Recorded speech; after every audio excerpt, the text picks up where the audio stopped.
नाज़रीन ताकि ॿुधाईंदा हलूं त दादू में गुज़िरियल हफ़्ते खां गुम थियल शहरी इमाम बख्श खोसो जे वारसनि पारां दादू शहर में मुख़्तलिफ़ थाणनि खां ॻोल्हा कई वई पर को बि ॾस पतो न पियो। जी नाज़रीन, रिपोर्ट मीर मुर्तज़ा मुताबिक़ दादू में गुज़िरियल हफ़्ते खां गुम थियल शहरी इमाम बख्श खोसो जे वारसनि पारां दादू शहर जे मुख़्तलिफ़ थाणनि खां ॻोल्हा कई वई पर को बि ॾस पतो न पियो। में CCTV कैमरे मां मालूम थियो त अगवाखोर वॾेरे हकीम बशीर चन्ना जो बदमस्त पुटु माण्हुनि खे अगवा करे वियो आहे। बाद में केस दाख़िल करण लाइ वारिस ए सेक्शन थाणे ते विया त Dadu A section SHO Mushtaq Kalmani case वठण खां इनकार करे छॾियो। दादू में इंसानियत जा लीका सरेआम लताड़जी विया।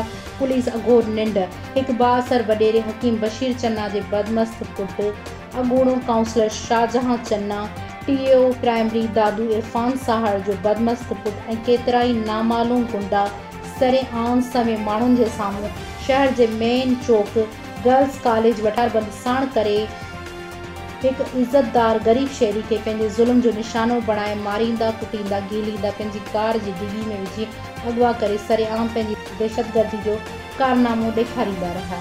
इतला करण खां पोइ बि कानून हरकत में न आयो। वारसनि खे मौतमार धमकियूं मिलंदियूं रहियूं। पुलिस बाअसर बदमस्त वॾेरो शाहजहां चन्ना सां मुठ बणियल हींअर ताईं शहरी लापता।